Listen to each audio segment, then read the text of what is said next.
Thank you, Brandon Hagel, and thank you, Marc-Andre Fleury.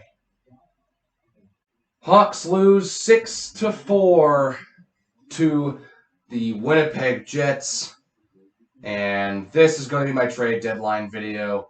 I could not get this one out and recorded right after the game happened. I was out at Disney with family, spring break, yeah, stuff like that. So I'm going to do a lot of the trade deadline talk in this video, and I'm going to mainly start off with the two major trades that we made. So I actually forgot to touch on this in the Minnesota video, but on the 18th of March, the Hawks traded Brandon Hagel to the Tampa Bay Lightning. And in return, we get Taylor Radish, Boris Tkachuk, and 2 first-round picks. I hope I pronounced those names correctly. But 2 first-round picks. It sounds good on paper, especially if you follow something like football or basketball, stuff like that. If you follow those kinds of sports, 2 first-round picks for Brandon Hagel sounds pretty good. But first-round picks in hockey are a lot different. They're a lot more, and see, it's because there's, minor systems. It's why first-round picks in baseball, it's like why no one pays attention to the draft in baseball, because most of the picks there don't even play in the majors ever. And if they do, they play, a couple of years after they're drafted. So they usually get drafted and then start in the minors. First-round picks here aren't necessarily like that. They can start on the team, but they usually don't pan out as well as, first-round picks and football and basketball do. Or at least not immediately. So frankly, I don't know how to feel about this one. We get Taylor Radish is a familiar name. Boris Tkachuk, I think that's how you pronounce it. I'm not familiar with him. Taylor Radish, I've heard of. Solid player. Bottom 6 for Tampa, but I'm pretty sure bottom 6 on Tampa would be a middle 6 anywhere else in the league pretty much. So I expect him to be either on the second or the third line. Brandon Hagel was our second highest goal scorer when we traded him here.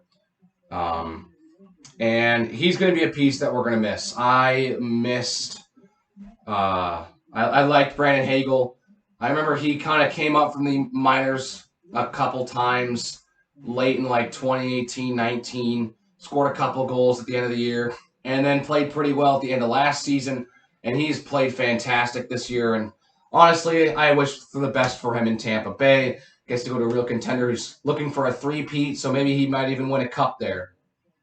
I'm interested and intrigued to see how he does and fares in the playoffs and in a playoff scenario, as, the Hawks haven't been there forever. And when they did, a lot of the players don't even really remember it because, it was so short. The qualifiers was really fun to watch. But, man, that series against Vegas was – no one expected us to even win 2 games. I was honestly happy we even won a game. But, yeah, it's interesting. I'm going to miss him. And then Marc-Andre Fleury. We're going to move on from Brandon Hagel. Wish for the best of luck, but now we get on to Marc-Andre Fleury.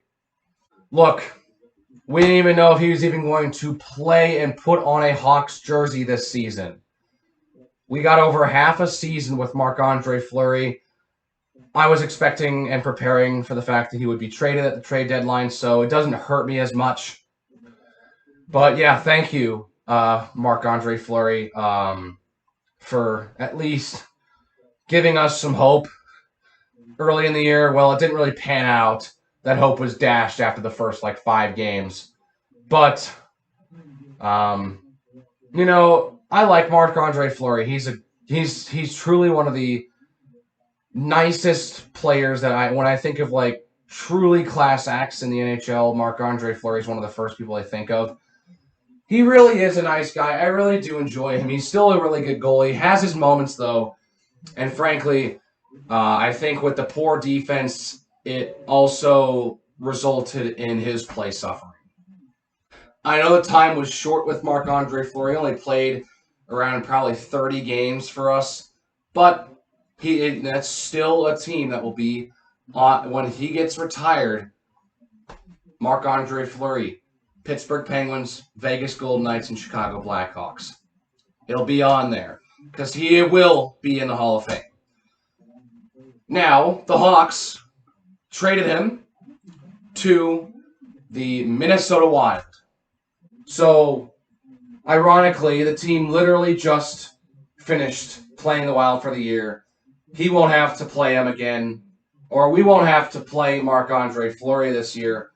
We will next year. If he stays in Minnesota, that's all whether or not he stays, but he will ride out the season with Minnesota. And for Minnesota, that's what they're looking for. They need a top-notch goaltender to help them get them over the hump and become contenders in the Western Conference. And that's what they've become.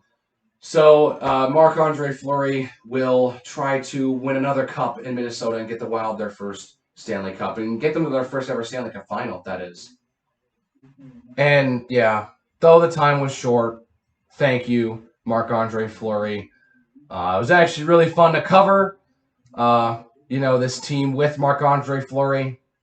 But that time is over. Kevin Lankinen is now the starter again, and he has not looked that good this season, so we're just hoping that he can ride out the year and not implode. But, yeah, it's just how things are. And, well, I mean, if you think about it, the Hawks get a bigger return for Marc-Andre Fleury than they got him for. So the return is better than the cost of Marc-Andre Fleury, which, I mean, we got him one-on-one with an AHLer to Vegas. So it was literally, we got him, it was basically a free agent signing, if you will. Thing is, we traded him to Minnesota and we got one first-round pick in this upcoming draft. So that's literally already better than what we got him for. It doesn't even matter. I mean, if the guy ends up not really doing well, then, it's pretty much an even trade. But, that's just how it is. And I was kind of expecting the Hawks to sell a little bit at the deadline.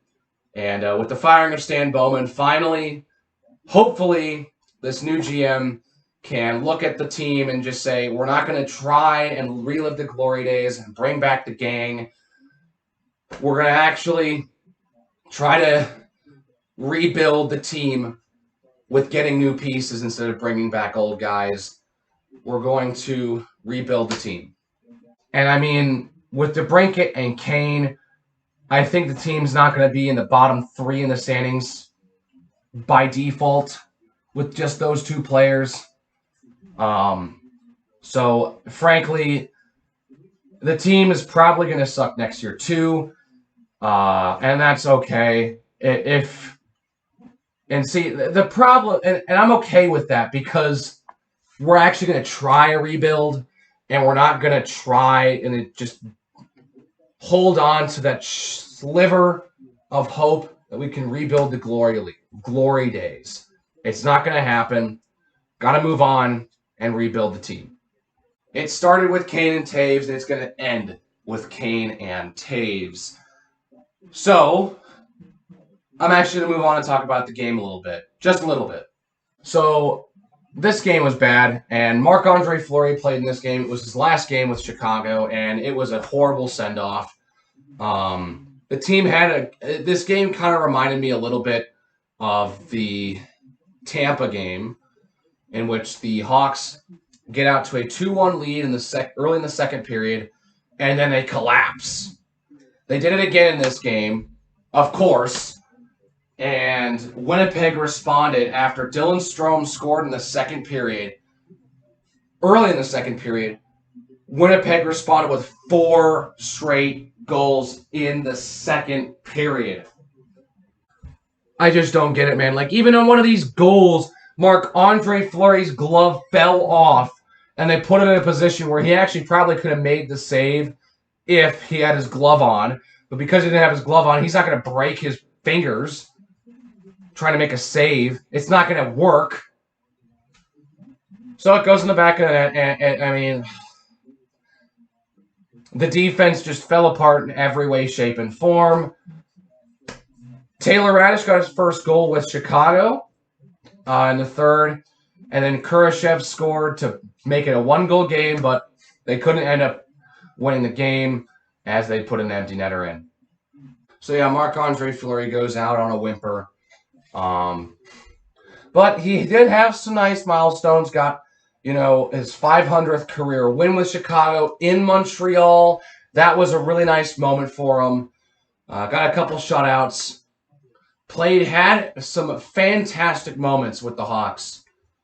But in the end, didn't have a great tenure. And it wasn't meant to be a great tenure. He was traded here, and we weren't even sure if he was going to play. So the fact that he played, and played well in some games, that's all we can ask for. And hopefully the Wild treat him well, and he can try to, bring that team on a far run.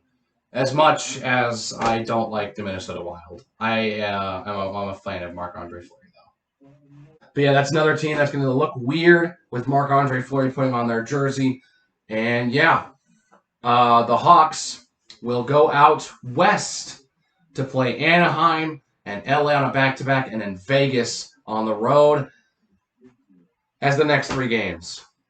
It almost feels weird that they don't have like the California road trip this year with Anaheim, LA, and San Jose, and they're in a 3-game straight. And they kind of stick with the 2 teams in Southern California and then head out to Vegas. But that's just kind of how the scheduling worked this season. And, well, Hawks are 2-0 against the Ducks. The Ducks are on a bad losing streak. Their season's pretty much cooked. That should be a fun game to watch and to go to. Stay tuned for that video. That's going to be a fun one. So I'll end on that note. If you like this video, please hit the like button and hit that subscribe button for more reactions and more content. And I will see you all in the next one.